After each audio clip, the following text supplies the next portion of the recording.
चलो जी, good evening all of you. आज की क्लास के अंदर स्टार्ट करते हैं हम अपनी पीरियोडिक टेबल की पीरियोडिक क्लासिफिकेशन की नेक्स्ट क्लास। और हमने आज रेडियस का टॉपिक कवर करना है। इससे पहले हम लोग क्या क्या कर चुके हैं, पीरियोडिक टेबल को याद कर चुके हैं पूरा बढ़िया से एकदम।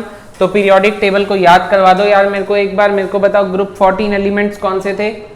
Group 14 elements, 14 group carbon family, chemistry sir Gibson की problem, carbon silicon germanium tin lead. Group 17 fluorine chlorine bromine iodine astatine. Group 18 elements helium neon argon krypton xenon radon.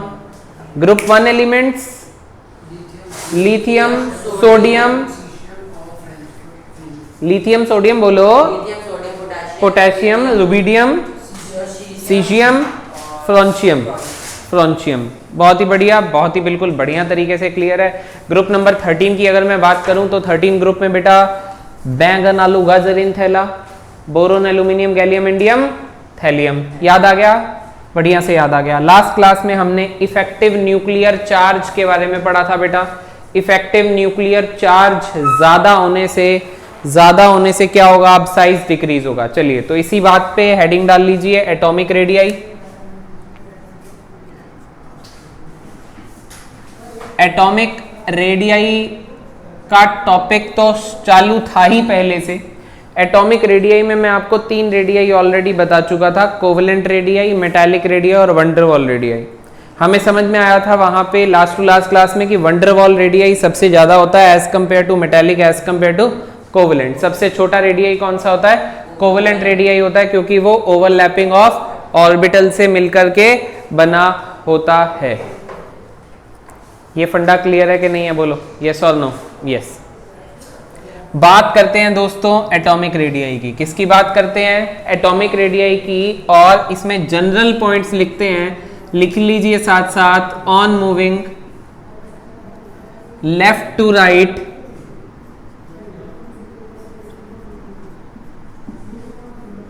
In a periodic table, साथ साथ लिख लेना भाई। In a periodic table effective nuclear charge increases,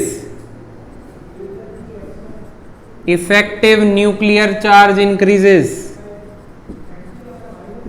effective nuclear charge increases, therefore size increases बेटा जी। Oh sorry, effective nuclear charge increases therefore size decreases बेटा जी, decreases. Nuclear charge जब इंक्रीज होगा तो साइज आपका क्या होगा?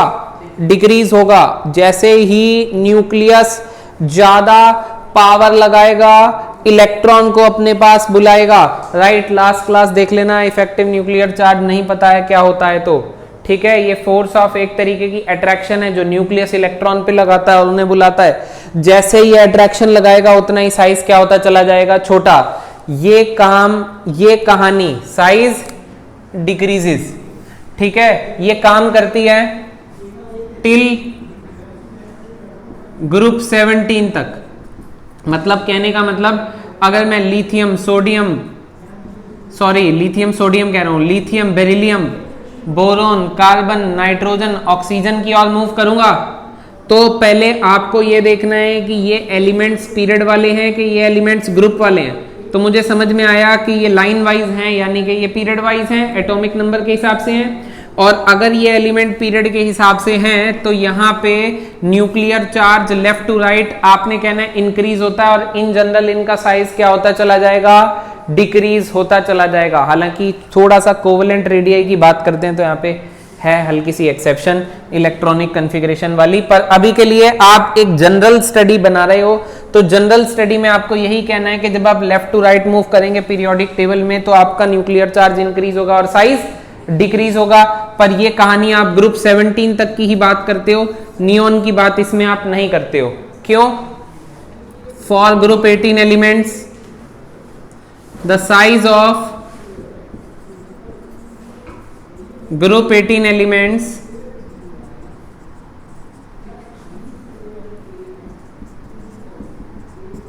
is largest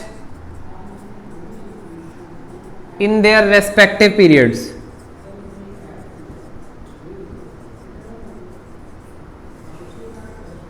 The size of group 18 elements is largest in their beta ji what? In their respective periods. As we consider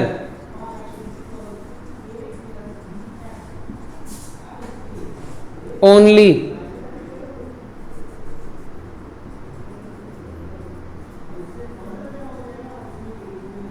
their van der Waal interactions. ठीक है बेटा जी. The size of group 18 elements is largest in their respective periods as we only consider beta what? Their van der Waal interactions. और van der Waal interactions अगर इसमें हैं, group 18 elements में अगर van der Waal interaction है तो van der Waal radius सबसे बड़ा होता था, इसीलिए आप ये कह सकते हैं कि नोबल गैस एलिमेंट्स का साइज अपने पीरियड के बाकी सारे एलिमेंट्स के रिस्पेक्ट में सबसे बड़ा होता है. फंडा क्लियर हो रहा है कि नहीं हो रहा? बोलो. बढ़िया, एकदम मस्त, एकदम मजेदार. ठीक है, चलिए दोनों पॉइंट साथ साथ नोट हो गए, आगे बढ़ जाएं.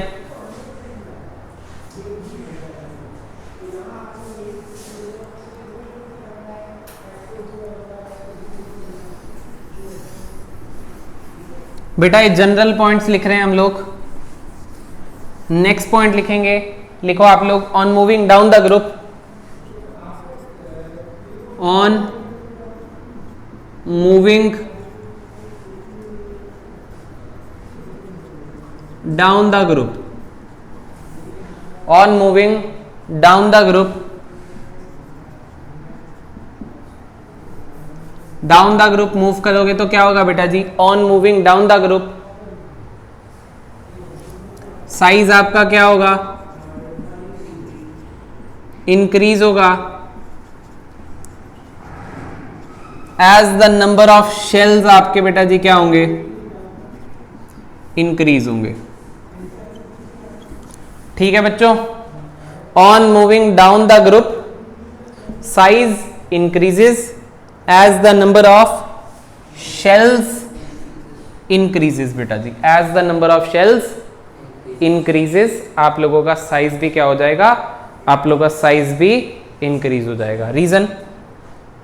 रीजन शेल इंक्रीज हो रहा है. Lithium, sodium, potassium, outer most configuration 2s1, outer most configuration 3s1, outer most 4s1.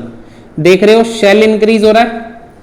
Shell का मतलब यही था, ये एक शेल था 1 2 3, तो 1 2 जब 3 आया तो साइज बढ़ गया, तो रेडियाई बढ़ जाएगा. तो शेल इंक्रीज होते हैं तो रेडियाई बढ़ते हैं. तो आपको एक कॉन्सेप्ट बना लेना है, अब जनरल कॉन्सेप्ट बना लेना है पी ब्लॉक एलिमेंट्स और एस ब्लॉक एलिमेंट्स के लिए. ध्यान से सुन रहे हो ना? पी ब्लॉक एलिमेंट्स और एस ब्लॉक एलिमेंट्स के लिए तो बिल्कुल जनरल फिनोमेना बना लेना. जैसे जैसे आप नीचे जाओगे शेल आपका इंक्रीज करेगा और साइज आपका इंक्रीज होगा.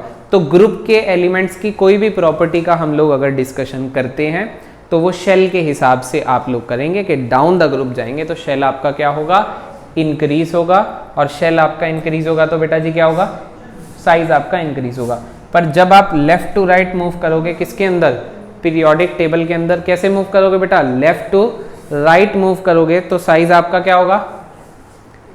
डिक्रीज होगा, क्योंकि इफेक्टिव न्यूक्लियर चार्ज आपका क्या होगा? इंक्रीज होगा. अगर हम पीरियड की बात करते हैं तो वो लास्ट के 2 पॉइंट्स थे. On moving left to right, nuclear charge increases, size decreases. Group 17 तक. 18 वालों का अपने पीरियड में सबसे बड़ा होगा क्योंकि वो van der Waal कंसीडर करते हैं. तीसरा पॉइंट है, अगर आप डाउन द ग्रुप मूव करेंगे, डाउन द ग्रुप, तो शेल इंक्रीज हो रहे हैं, साइज इंक्रीज हो रहे हैं. ग्रुप के अंदर शेल इंक्रीज हो रहा है, साइज इंक्रीज हो रहा है. पीरियड के अंदर left to right nuclear charge effective increase हो रहा है तो साइज डिक्रीज हो रहा है. बेटा जी ये फंडा क्लियर हुआ? पक्का? एकदम बढ़िया से ना. चलिए अब बढ़ते हैं हम आगे. देखिए ये तो बात हो गई जनरल. अब कुछ कहानी आपको सीखनी पड़ेगी. देखिए डी ब्लॉक एलिमेंट्स के लिए. डी ब्लॉक की स्पेसिफिकली बात मैं करूंगा। कौन से ब्लॉक की बेटा जी, बोलो यार, डी ब्लॉक की। डी ब्लॉक एलिमेंट्स के अंदर आप ये देखिए, डी ब्लॉक एलिमेंट्स के अंदर पहले कौन आता है, 3D सीरीज। 3D सीरीज कहां से स्टार्ट होती है बेटा, scandium, titanium, vanadium, chromium, manganese, iron, cobalt, निकल, कॉपर, जिंक। ये फंडा क्लियर हो रहा है। Scandium, titanium, vanadium, chromium, manganese, iron, cobalt, निकल, कॉपर, जिंक। ठीक है। स्कैंडियम का एटॉमिक नंबर कितना है, 21, और जिंक का एटॉमिक नंबर कितना है, 30। ठीक है। देन आपकी इसके नीचे 4D सीरीज आएगी जो कि स्कैंडियम के बाद यूट्रियम से स्टार्ट होगी, और 5D सीरीज आएगी जो आप लोग की लेंथेनम से स्टार्ट होगी। फिर आपका टाइटेनियम के बाद जिरकोनियम आएगा, जिरकोनियम के बाद हैफनियम आएगा, इस तरीके से एंड सो ऑन। सारे लिखने की जरूरत नहीं है। इसका पहला पॉइंट बनाएंगे, on moving left to right. लिखिए जरा, on moving left to right,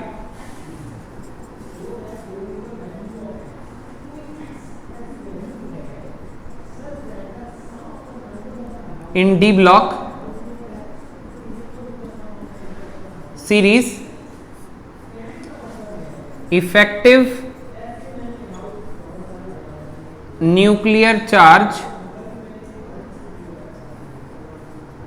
increases and therefore size decreases।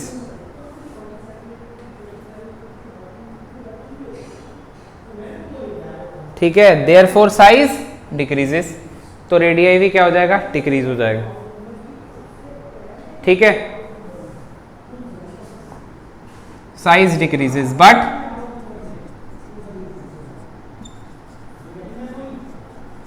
As we move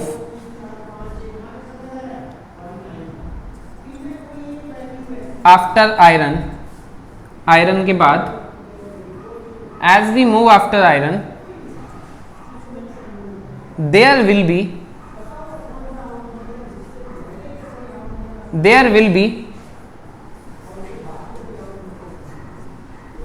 be some electronic repulsions due to which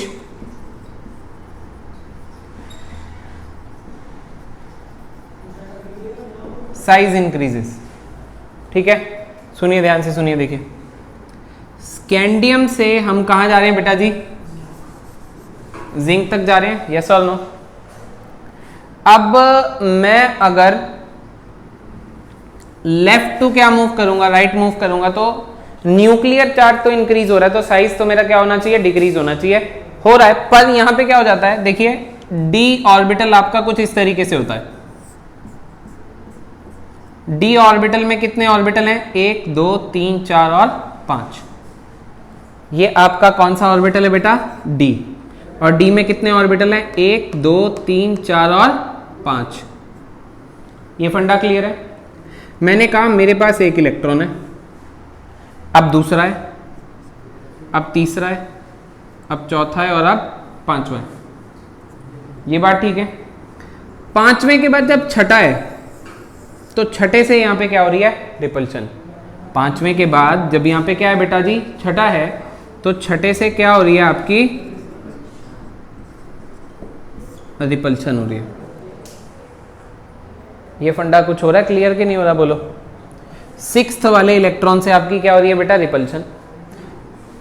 repulsion का मतलब क्या हो गया कि अगर एक ऑर्बिटल में 2 इलेक्ट्रॉन जाएंगे तो ये आपस में क्या करेंगे, इलेक्ट्रॉनिक इलेक्ट्रॉनिक रिपल्शन। और रिपल्शन से एनर्जी बढ़ती है, एनर्जी बढ़ने से साइज आपका बढ़ता है। मतलब आपको अगर पॉइंट बना के लिखना है, आप देख सकते हो मैंने यहाँ पे लिखा हुआ है कि रिपल्शन की वजह से साइज यहाँ पे क्या हो रहा है, बढ़ रहा है। फंडा क्लियर हो रहा है। अब जैसे जैसे इलेक्ट्रॉन पेयर होते जाएंगे वैसे वैसे रिपल्शन क्या होती जाएगी, बढ़ती चली जाएगी, और रिपल्शन इतनी ज्यादा बढ़ जाएगी कि जिंक का एटॉमिक रेडियस थोड़ा सा इंक्रीज हो जाएगा। आप एक बार मॉड्यूल में से है, अब मॉड्यूल के पेज नंबर 58 पे आओ, उस पे एक आपको डायग्राम दिया हुआ है डी ब्लॉक के अंदर। ये आपको ग्राफ दिया हुआ है atomic number with atomic radii का। तो आप देखो एटॉमिक रेडियाई इसमें फर्स्ट सीरीज की कुछ इस तरीके से स्टार्ट हो रही है, atomic radii with atomic number का, और ये कुछ इस तरीके से स्टार्ट हो रही है बेटा, और फिर बाद में जाके बढ़ जा रही है, बाद में जाके बढ़ जा रही है थोड़ी सी। फर्स्ट सीरीज में तो इतना ज्यादा चेंज नहीं आ रहा है, बाद में जाके बढ़ जा रही है थोड़ी सी। तो वो बढ़ने का कारण क्या है? बढ़ने का कारण है इलेक्ट्रॉनिक रिपल्शंस, जिस वजह से रेडियाई क्या हो जाएगा, थोड़ा सा इंक्रीज हो जाएगा। फंडा क्लियर हुआ कि नहीं हुआ? बोलो, पॉइंट क्लियर हो गया? डिक्रीज तो हो रही है पर थोड़ी सी इंक्रीज हो जाती है, क्योंकि क्या होते हैं, इलेक्ट्रॉनिक रिपल्शन। अच्छा, इसमें ना दूसरा भी पॉइंट ध्यान रखना है, जैसे कि ये सिर्फ मैं आपको ओरली बता रहा हूं, इसका रीजन कुछ नहीं है, आपको आगे पता लगेगा, रीजन है तो भी इन फ्यूचर पता लगेगा। जैसे पी ब्लॉक के एलिमेंट्स हैं कार्बन, नाइट्रोजन, ऑक्सीजन, ये लेफ्ट टू राइट जा रहे हो, लेफ्ट टू राइट जा रहे हो तो पीरियड में मूव कर रहे हो, पीरियड के एलिमेंट्स हैं, कौन सा कॉन्सेप्ट लगाओगे? Nuclear charge. Nuclear charge increase और साइज क्या होगा? डिक्रीज। तो यहां जो साइज में डिक्रीज होगा वो एक काफी बड़ा चेंज होगा, मतलब कार्बन अगर इतना था तो नाइट्रोजन इतना हो गया और ऑक्सीजन इतना हो गया, मतलब काफी बड़ा चेंज है। जबकि अगर आप डी के अंदर लेफ्ट टू राइट मूव करोगे तो जो चेंज है वो ऐसे है, देखो ये है, ये हो गया, ये हो गया, ये हो गया, ये हो गया, ये हो गया, मतलब ये जो चेंज है साइज का, ये क्या है, बहुत ही ज्यादा कम है। कम तो हो रहा है पर बहुत ही कम मैग्नीट्यूड से कम हो रहा है। तो ये बात याद रखोगे कि डी के जो एलिमेंट्स हैं वो जो डिक्रीज हो रहे हैं वो कम मैग्नीट्यूड से डिक्रीज हो रहे हैं, और पी वाले जो हैं वो ज्यादा मैग्नीट्यूड से डिक्रीज होते हैं। वैल्यू वाइज आपको इन फ्यूचर बता दिए जाएंगे, पर ये एक जनरल सी थ्योरी आपको समझ में आई, यस और नो? ये अभी हम लेफ्ट टू राइट मूव किए हैं। क्या मूव किए हैं बेटा जी? लेफ्ट टू राइट मूव किए हैं। ये पॉइंट नोट हो गया आप लोगों का? अब सुनना ध्यान से, अब सुनना ध्यान से, ठीक है? अब हम बात करेंगे बेटा एक और पॉइंट की, और वो पॉइंट क्या है पहले आपको तब समझ में आएगा जब आप एक बार को वजह सीखोगे। इधर देखो, एक बार को बात जानो। पहले स्कैंडियम से किस पे मूव कर रहा हूं? यूट्रियम पे। बोलो, स्कैंडियम से किस पे मूव कर रहा हूं बेटा? यूट्रियम पे। अगर मैं स्कैंडियम से यूट्रियम पे मूव कर रहा हूं तो आपको क्या लगता है साइज क्या होगा? तो साइज मेरा इंक्रीज होगा, क्योंकि शेल मेरा इंक्रीज हुआ है।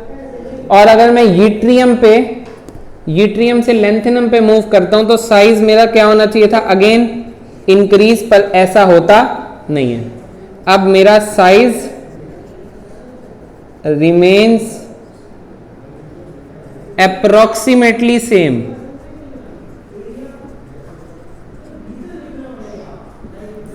समझ रहे हो क्या हो गया? जब हम पी ब्लॉक में बात कर रहे थे फ्लोरीन, क्लोरीन, ब्रोमीन, आयोडीन की, तो साइज इंक्रीज हो रहा था, ठीक है। एस ब्लॉक में हम बात कर रहे थे lithium, sodium, potassium, size increase हो रहा था, शेल इंक्रीज हो रहे थे।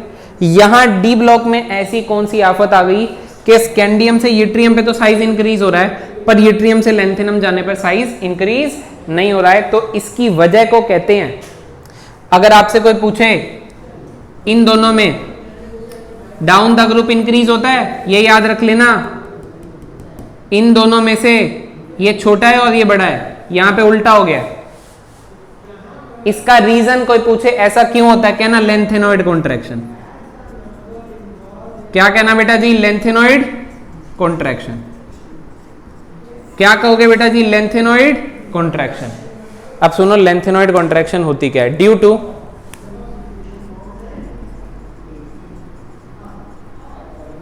Poor shielding effect of d and f orbitals, due to poor shielding effect of beta ji, due to poor shielding effect of d and f orbitals, the effective nuclear charge increases. The effective nuclear charge increases and the atomic radii decreases. सुनो इसका क्या मतलब है? Lanthanoid contraction वो term है जो आपको ये बोलेगी, जस्टिफाई करेगी कि यूट्रियम से लेंथेनम जाने पे साइज इंक्रीज क्यों नहीं हुआ। समझ गए? सुनो ध्यान से, यहां पे एक टर्म यूज करी गई है पुअर शील्डिंग इफेक्ट। क्या यूज करी गई है बेटा? Poor shielding effect. और पुअर शील्डिंग इफेक्ट किसके लिए यूज किया गया है? डी और एफ के लिए। तो आपको एक बात यह ध्यान रखनी पड़ेगी कि डी और एफ ऑर्बिटल का शील्डिंग इफेक्ट कैसा होता है बेटा जी? पुअर। डी और एफ ऑर्बिटल का शील्डिंग इफेक्ट कैसा होता है बेटा जी? पुअर। डी और एफ का शील्डिंग इफेक्ट कैसा होता है? पुअर। ये फंडा क्लियर है? तो ठीक है, डी एंड एफ ऑर्बिटल का शील्डिंग इफेक्ट पुअर होता है, ये बात आप याद रखो। अब ये बात याद रखने के बाद ये डायग्राम देखो। मैंने आपको बोला मेरे पास ये 1 2 3 4 5 ये कुछ इस तरीके से कहानी है, ठीक है। अब मैं इसके अंदर क्या करवाने वाला हूं? Lanthanoid contraction. क्या करवाने वाला हूं बेटा? लेंथेनॉइड कॉन्ट्रैक्शन आपको दिखाने वाला हूं। n is equal to 1 2 3 4 5। आपको ये पता है कि 4 के अंदर 4d और 4f आएगा जाके, यहां पे नहीं था, यहां पर 3d तक ही था। 4d 4f यहां पे जाकर के आएगा आगे चल के। अरे बोलो यार ये सॉल्व। मैंने कहा मैं 5 n इज इक्वल टू 5 में मेरा इलेक्ट्रॉन पड़ा है, इस पे न्यूक्लियस क्या लगा रहा है? न्यूक्लियर चार्ज लगा रहा है, यस और नो? न्यूक्लियस यहां पड़े इलेक्ट्रॉन पर क्या लगा रहा है? बोलो। न्यूक्लियर चार्ज लगा रहा है। अब डी और एफ आ गए। डी और एफ का शील्डिंग इफेक्ट कैसा है? पुअर। ये शील्ड नहीं कर पाएगा। शील्ड नहीं कर पाने का मतलब है, या शील्ड कर पाने का मतलब क्या होता? अगर कोई शील्डिंग इफेक्ट है मतलब वो बाहर न्यूक्लियर चार्ज को जाने नहीं देगा। अगर कोई शील्ड बढ़िया करता तो वो बाहर न्यूक्लियर चार्ज को जाने नहीं देता ज्यादा। पुअर शील्डिंग इफेक्ट इसका किसके रिस्पेक्ट में बात हो रही है? पी ऑर्बिटल के रिस्पेक्ट में बात हो रही होगी। डी और एफ की किसके रिस्पेक्ट में बात हो रही है बेटा? पी ऑर्बिटल के रिस्पेक्ट में बात हो रही है। अगर यहां ज्यादा डी और एफ आ गए तो शील्डिंग इफेक्ट कैसा हो जाएगा? पुअर। शील्डिंग इफेक्ट पुअर होने का मतलब ये अब बाहर हट जाएगा, न्यूक्लियर चार्ज अब जरूरत से ज्यादा जाएगा, जरूरत से ज्यादा इसको खींचेगा, और खींचेगा तो इसके साइज को क्या कर देगा? कम कर देगा। डी एंड एफ का शील्डिंग इफेक्ट कैसा होता है? पुअर। न्यूक्लियर चार्ज जितना बाहर जाना चाहिए था जरूरत से ज्यादा बाहर अब चला जाएगा, जिस वजह से उस पर अट्रैक्टिव पुल और ज्यादा लगेगा और साइज उसका और ज्यादा छोटा हो जाएगा। क्या आपको ये बात समझ में आई? यस और नो भाई? ठीक है। अब इसी चीज को क्या कहते हैं बेटा जी? हम लेंथेनॉइड कॉन्ट्रैक्शन। अब देखो ध्यान से सुनो मेरी बात, सुनना। अरे लिख मत भाई, बर्बाद हो जाएगा। इधर देख, स्कैंडियम से कहां जा रहे हो? यूट्रियम पे। ये 3d सीरीज है, ये 4d सीरीज है। अभी तो f ऑर्बिटल आई भी नहीं ना। 3d सीरीज से 4d सीरीज में कुछ ऐसा नहीं आया जो ज्यादा इसको पुअर शील्डिंग इफेक्ट प्रोवाइड करता। पर जैसे ही आप 4d से 5d जाते हो, यहां 4f ऑर्बिटल्स आ गए, जिनका शील्डिंग इफेक्ट क्या हो जाएगा? पुअर। और न्यूक्लियर चार्ज थोड़ा सा ज्यादा बढ़ जाएगा, जिस वजह से जब शेल इंक्रीज हुआ तो साइज तो बढ़ा, पर जब आप नीचे गए तो न्यूक्लियर चार्ज इंक्रीज हुआ, तो उस न्यूक्लियर चार्ज ने बढ़े हुए साइज के इफेक्ट को कैंसिल कर दिया और उतना ही छोटा कर दिया। क्या आपको बातें समझ में आ रही हैं? ऐसा और नो? पक्का देख लो एक बार, बढ़िया से एकदम समझ में आया कि नहीं आया? बोलो, क्या समझ में आया आप लोगों को? जब आप स्कैंडियम से कहाँ गए बेटा? यूट्रियम पे। और यूट्रियम से कहाँ पे गए? लेंथेनम पे गए। तो डाउन आए तो साइज आप लोगों का क्या हुआ? इंक्रीज हुआ। पर और डाउन आए तो साइज क्या हुआ आपका? अप्रोक्सीमेटली सेम या डिक्रीज? यहाँ पे तो डिक्रीज हो गया। इसका उल्टा है। हो रही है कहानी clear? This is all due to lanthanoid contraction, और लेंथेनॉइड क्या है? It is poor shielding effect of D and F orbital due to which effective nuclear charge increases. ठीक है, तो ये डाउन द ग्रुप की कहानी आपको समझा दी। अब सुनो, ध्यान से सुनो मेरी बात। अब कहीं ना कहीं आपको ये पता है कि 4D सीरीज और 5D सीरीज का साइज या तो ऑलमोस्ट सेम है या बहुत आगे पीछे छोटा मोटा ही फर्क है। ये बात समझ में आ रही है? जबकि 3D सीरीज का साइज, नीचे जाओगे तो साइज तो बढ़ेगा, 3D वालों का कम है एज कंपेयर टू 4D और 5D। तो आपको जो ग्राफ दे रखा है उसमें फर्स्ट सीरीज ये दे रखी है। फर्स्ट सीरीज का मतलब क्या है? 3D सीरीज, और 4D और 5D यहां से चालू हो रही है, क्योंकि उसका साइज तो 3D वालों से बड़ा ही है। समझ गए? पर 4D और 5D के बीच का चेंज देखो कितना कम है। पेज नंबर 58 मॉड्यूल, 4D और 5D सीरीज के बीच का गैप देखो कितना कम है ना? कम। आई बात समझ के? नहीं आई बात समझ? बोलो, आ गया? फंडा क्लियर हो गया? ठीक है, ये नोट हो गया था तुम्हारा? कर लो एक बार, नोट कर लो, नोट कर लो।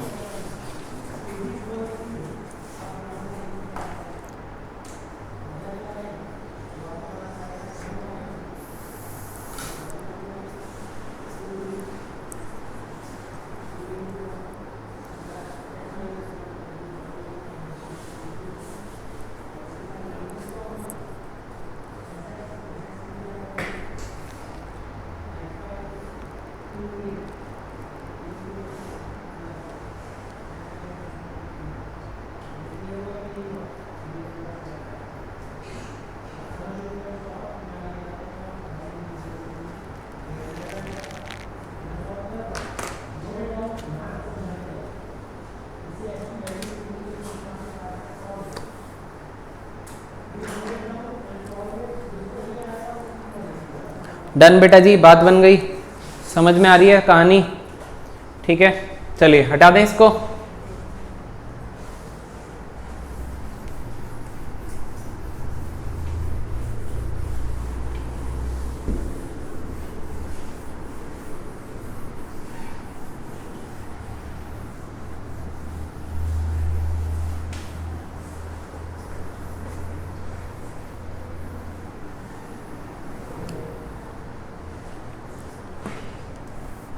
हटा दिया है ना? चलिए बढ़े, आगे बढ़े, बोलो पक्का? ठीक है, आगे बढ़ते हैं। तो बेटा हेडिंग आ जाएगी अब आयोनिक रेडियाई। अच्छा, आयोनिक रेडियाई से पहले यार एक छोटी सी बात और याद आ गई। एक बार एफ ब्लॉक एलिमेंट्स की भी बात कर लेते हैं। सबकी बात कर ली, डी ब्लॉक की, पी ब्लॉक की, एफ ब्लॉक की बात कर लेते हैं। इसमें बस एक छोटी सी बात करेंगे, रीजन नहीं दूंगा आप लोगों को अभी। लेंथेनम से लेकर के अगर आप ल्यूटिटियम पे मूव करेंगे तो आपका साइज क्या होगा? डिक्रीज होगा। As you are moving left to right, so nuclear effective nuclear charge increases, therefore size आपका क्या होगा बेटा? डिक्रीज। अब इसके अंदर एक फंडा है कि साइज डिक्रीज तो हो रहा है पर बीच में 2 पॉइंट आएंगे, यानी कि 2 एलिमेंट्स के लिए 2 पॉइंट आएंगे। भाई लेंथेनम से ल्यूटिटियम जाते हुए एक आएगा EU जिसका एक्सेप्शनली साइज हाई होगा, और एक आएगा YB जिसका एक्सेप्शनली साइज हाई होगा। ये आपको कैसे पता लगेगा? पेज नंबर 59 पे ग्राफ बना हुआ है, वहां से एक बार देख करके लर्न कर लो इस बात को। बना हुआ है ना एफ ब्लॉक का? देख लो EU और YB का साइज क्या है, थोड़ा सा ज्यादा है। रीजन एक्सेप्शन के तौर पे अभी याद रखिए, रीजन आपको इन फ्यूचर क्लास 12th में डी एंड एफ ऑर्बिटल आएगा तो वहां पे समझा दिया जाएगा। ठीक है, अभी एफ ब्लॉक इतना जरूरी नहीं है। देखिए जितना भी हमने बात किया है उसमें डी और एफ ब्लॉक एलिमेंट्स की जो भी कहानी है वो स्कूल एग्जाम के पॉइंट ऑफ व्यू से जरूरी नहीं थी, पर वो कॉम्पिटिटिव एग्जाम के पॉइंट ऑफ व्यू से जरूरी थी।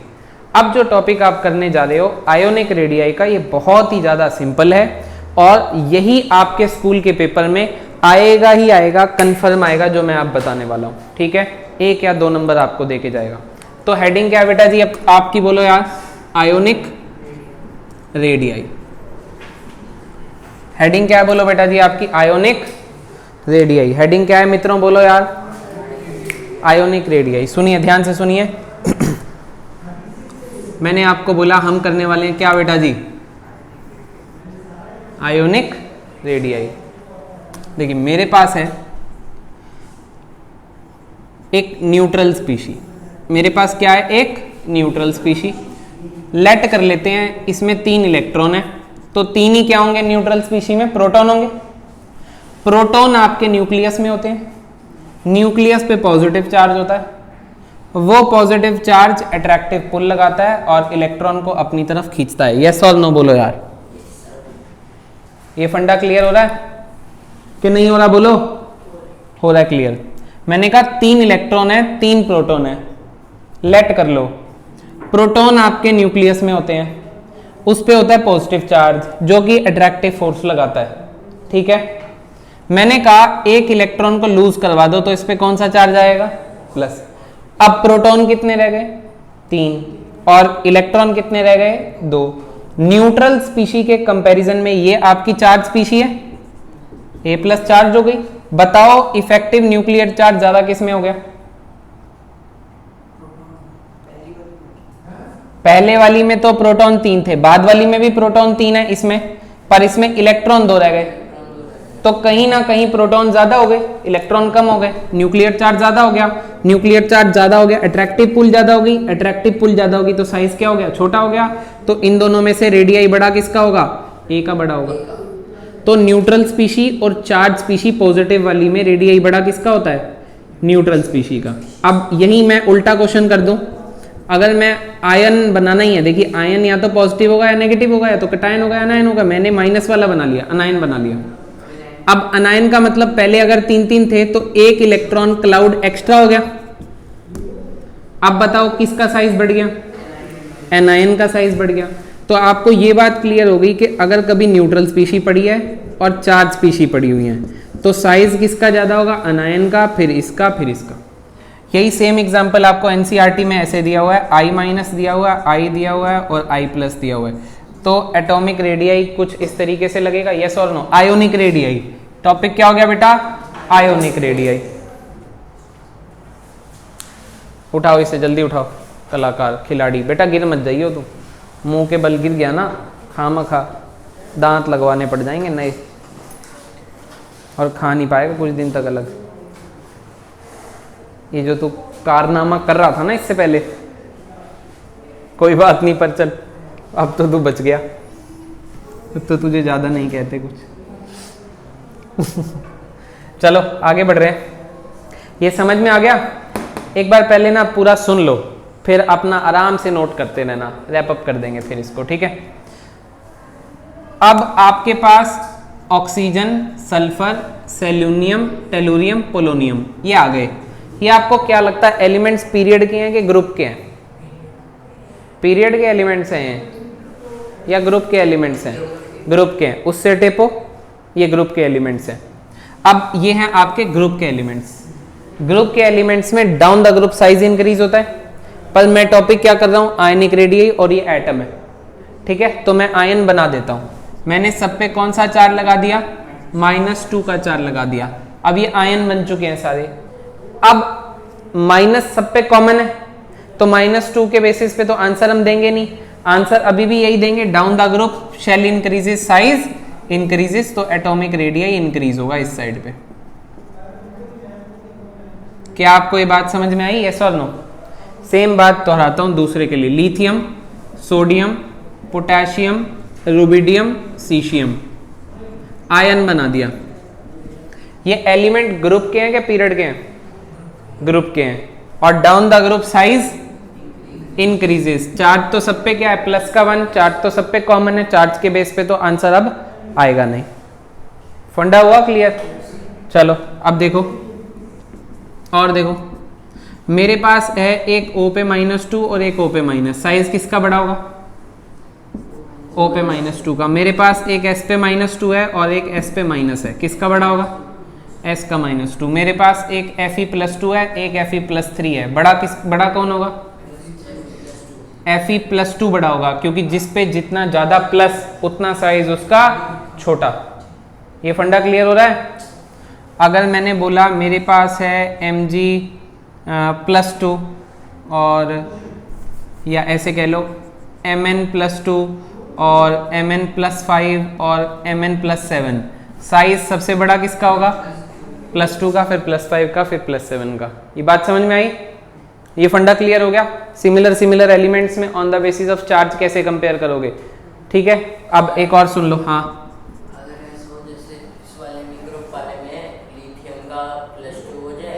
ऐसे बेटा +2 हो नहीं सकता, पहली बात तो लिथियम का ये, ठीक है। क्वेश्चन करेंगे तो आपको क्लियर होगा ये वाली बात, ठीक है। अभी एक बार कॉन्सेप्ट कर लो, कल क्लास लूंगा एक ऑनलाइन आप लोगों की, उसमें मैं आपको क्वेश्चन आंसर करवाऊंगा इसके काफ़ी सारे, ठीक है ना।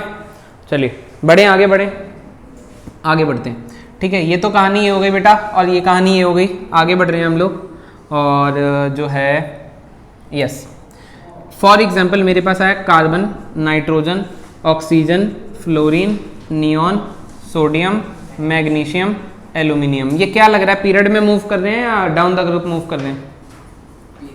पीरियड में मूव कर रहे हैं, एटॉमिक नंबर लाइन से चल रहे हैं। पर इस पे -4, -3, -2, -1, +1, +2 और +3 है। अगर आपको कभी भी ऐसे एलिमेंट नजर आए जो कि आपके पीरियड वाले हैं, तो उसके अंदर एक ही कॉन्सेप्ट है, जिस पे जितना ज़्यादा माइनस उतना साइज उसका बड़ा, और जिस पे जितना ज़्यादा प्लस उतना साइज उसका छोटा। तो जिस पे जितना ज़्यादा माइनस बड़ा बड़ा बड़ा, और जिस पे जितना ज़्यादा प्लस छोटा छोटा छोटा छोटा। ये क्लियर हो गई बात? अगर पीरियड में एलिमेंट्स हैं जिस पे जितना ज़्यादा माइनस उतना साइज उसका बड़ा, अगर पीरियड वाले हैं तो आप ये कंपैरिजन इस तरीके से दे सकते हो। इसी के साथ आपका आज का आयनिक रेडियाई का टॉपिक भी होता है कंप्लीट। आप करेंगे कल भर के इसके क्वेश्चन। तो आज के लिए इतना ही, फिर मिलते हैं नेक्स्ट क्लास में।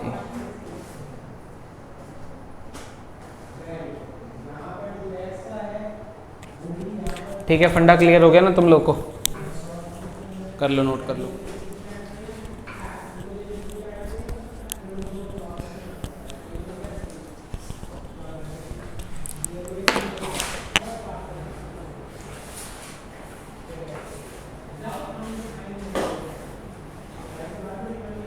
नोट करो पूरा, रीजन के साथ नोट करना पूरा। एनसीईआरटी में क्वेश्चन आएगा आपको, एनसीईआरटी में क्वेश्चन इस तरीके से है कि why the size of cation is smaller than that of an ion.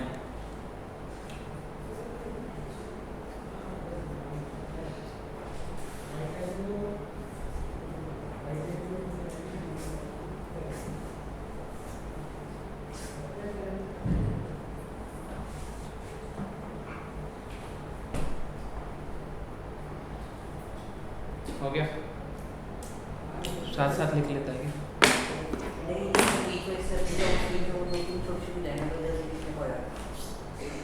अच्छा,